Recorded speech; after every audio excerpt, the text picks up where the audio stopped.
Thank you very much. Just two things to add on to that statement, that we have received intelligence that in fact senior police officers in the Kenyan Police Command have chosen to ignore the illegal directive that was given by CS Kindiki for police officers to shoot protesters. And that is the reason why the president convened a PG, because he knows the police will not do his dirty work. He has now told his own members of parliament to mobilize people in their constituencies to come and harm protesters. We want to say here to those of you who might be mobilized to come and fight your fellow Kenyans, we are not the enemy. We are not the ones who have added taxation on fuel. All these members of parliament here voted against that bill. You cannot come and fight your fellow hustlers in the streets.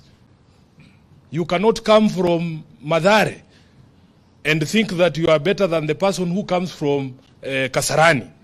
If Kenyans are sleeping hungry because of the price of food, the hustlers are sleeping hungry and members of Azimio are also sleeping hungry.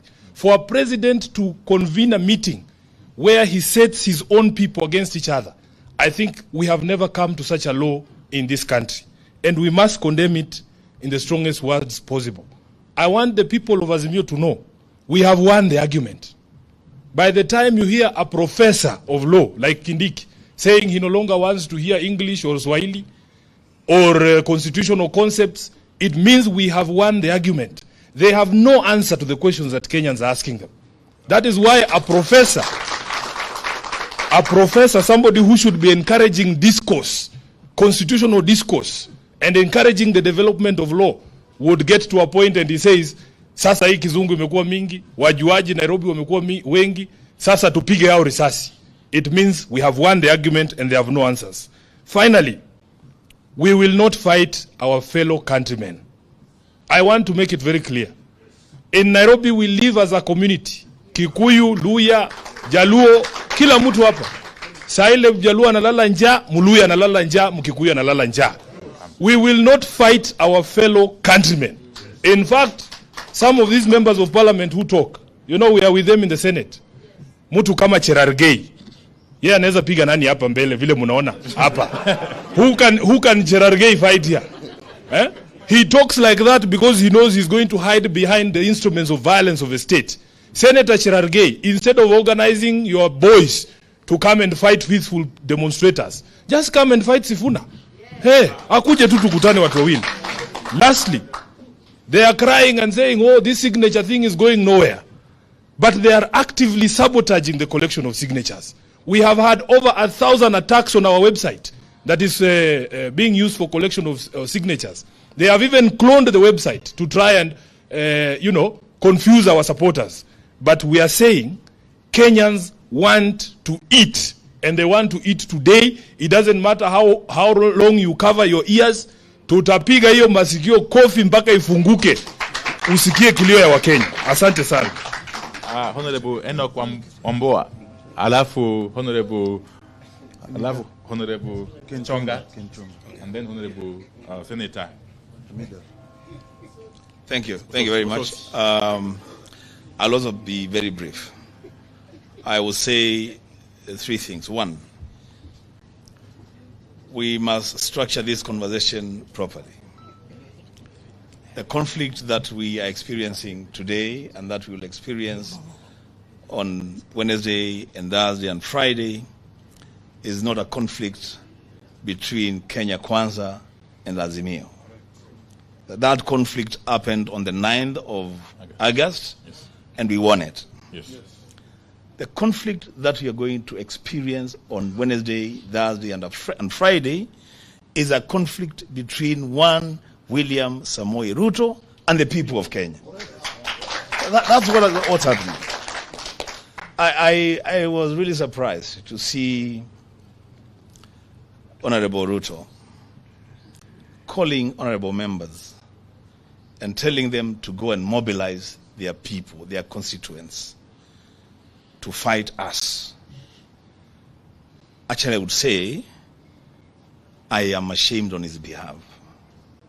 Because the people from those constituencies some of them are suffering even more than people in constituencies represented by Azimio. And let me tell you what will happen on Wednesday. And I'm not a prophet, but I can foresee this. Any member of parliament, any leader from Kenya Kwanza, who dares to stop their people from saying they are starving. That's what all people are saying. We want food. That's what they are saying. Any member that dares stop his people from saying that, then that member will be forced by his people to say other things. Yes. Lastly, we are at the lowest that any democracy can sink. At the lowest. And you know, myself and Senator Sifuna, we were in the bipartisan talks. And when we realized that we were being taken for a ride, we said, stop any conversation about anything else. Let us talk about food for our people. And that conversation will take place on Wednesday, on Thursday, and Friday. And if people are uncomfortable with that, I have a solution for them. Bring down the cost of living today. And we will not be on the streets on Wednesday, Thursday, and Friday. I thank you. Ken Chonga. Wakenya wenzangu, ukweli wa mambo ni kwamba chenye Mheshimiwa Ruto hajaelewa ni kuwa msukumo huu, maandamano haya si vita baina ya Ruto na Raila. Maandamano haya, msukumo huu umeletwa kwa sababu hali ya maisha haiwezi ikakidhika tena. Mwenye alisimama na Ruto, mwenye alisimama na Raila, wote leo shida ni zile zile moja. Na Ruto, mimi nataka kumwambia kitu kimoja. Serikali ambayo haiwezi ikatetea wengi ambao ni wanyonge, haitaweza kutetea wachache walio watajiri. Wale ambao wanalia njaa leo, wawe ni Azimio, wawe ni Kenya Kwanza, ni wale wanyonge. Mtoto hawezi kulilia chakula ukampe mawe. Watu wanataka chakula, unawaletea vitisho ati tutakuua.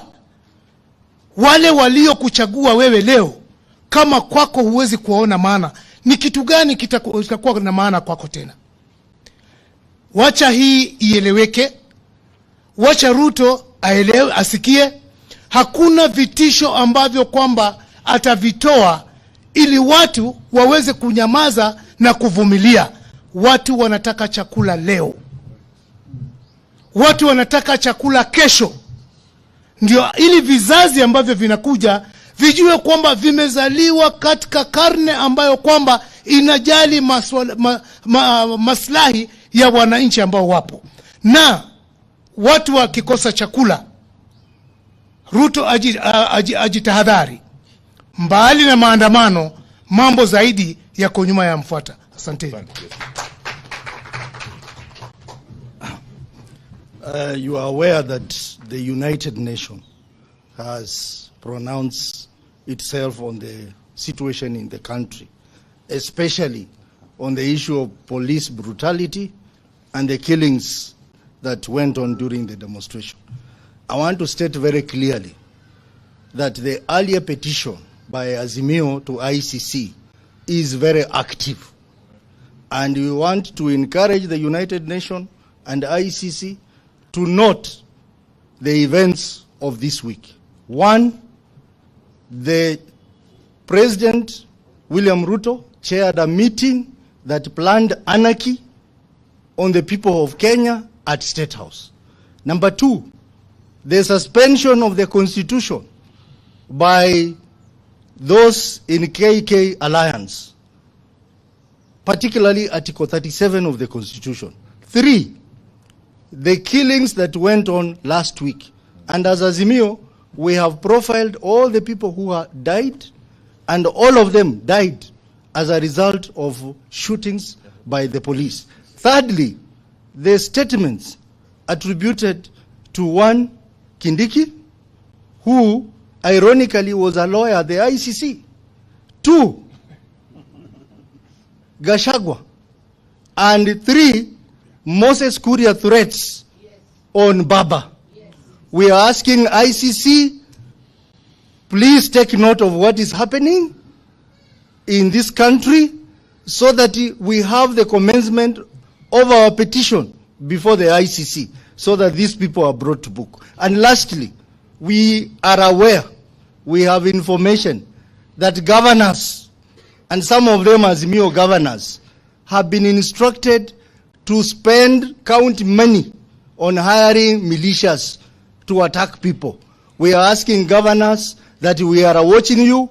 Any money spent to pay goons to attack peaceful demonstration shall be recovered from you, and you will be prosecuted for using public money to organize goons to attack peaceful demonstrators. Thank you. Leaders, Senator Mazayo, to continue.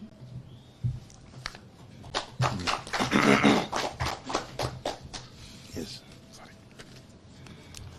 I'll continue from where my brother Opio has left. We do not understand Kenya Kwanza's obsession with saying and doing what Kenyans have not asked for. As far as we know, Kenyans have never asked for funds to be launched. Kenyans have specifically asked for the cost of goods to come down and taxes to be reduced. But Kenya Kwanza is talking about deficit and funds. We have seen Kenya Kwanza resorting to the tired and bigoted phrases like "lord of violence." It won't work. People don't care. All that the people want is food.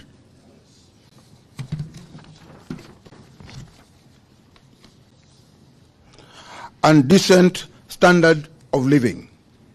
If Kenya Kwanza has a price of peace, has a prince of peace who can't provide food, no amount of character assassination of his challenger will sway Kenyans.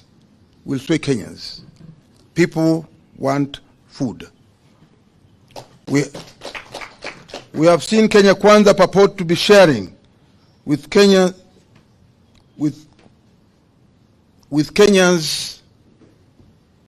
the Right Honorable Raila Odinga's political history. How ridiculous can they get? We now challenge the same members of parliament to share with us the political history of William Ruto and Rigathi Gachagua from 1990 to date. They started it. Let them go to the full length. We take note that the Kenya Kwanza MPs have threatened to mobilize their supporters to counter protesters whom they believe are supporters of Azimio. Again, Kenya Kwanza is missing the point and getting it wrong. The thousands of Kenyans turning up for protests are not just Azimio supporters. They are Kenyans from across all political and non-political formations who have been brought together by suffering. The protesters are from Azimio, Ford Kenya, ANC, and even Kenya Kwanza. The people realize they don't eat government. People eat food and they want food. People realize that having voted for a party or for a president who does not put food on the table, all the same, we welcome Kenyans. I will repeat that. People eat food and they want food. People realize that having voted for a party or a president does not put food on the table. All the same, we welcome Kenya Kwanza MPs to protest on Wednesday, Thursday and Friday. If they come with violence and murder, Kenya Kwanza supporters will be among the victims. We take note that Kenya Kwanza members of parliament have resolved to cooperate with the police to ensure that there's no further loss of life and livelihoods. We know what this means. It means confirming protesters with members of that killer squad called Operation Support Unit, whose brief is to maim, kill protesters, including Azimio leaders. In this regard, we take great exceptions to the continued threats to life of our leader, the Right Honorable Raila Amolo Odinga. As propagated by senior leaders of the Kenya Kwanza regime, there will be a price to pay for those threats.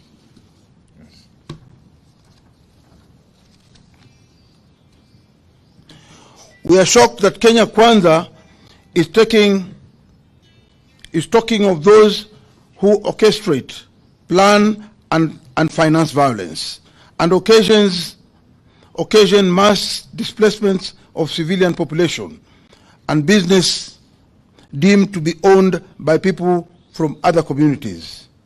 That sounds like Kenya Kwanza. The sponsors of the greatest violence and murder and displacements in Kenyan history are in Kenya Kwanza. Kenya Kwanza members of parliament need to know the history of the leaders of their parties, of their party. The men and women who have sponsored violence, evicted communities, and taken over their land and businesses are in Kenya Kwanza. It is clear that Kenya Kwanza is struggling on all fronts. We call on Kenyans to wake up to the reality that we are on our own and we have to fight for ourselves. In this regard, we acknowledge motorists for their participation in the last protests and encourage them to continue staying off the road on Wednesday, Thursday, and Friday in solidarity with all the Kenyans. Let's meet on Wednesday, Thursday, and Friday. Let's invite the Honorable Edwin Sifuna before Honorable Leader Enoch Wambua also comes in. That all.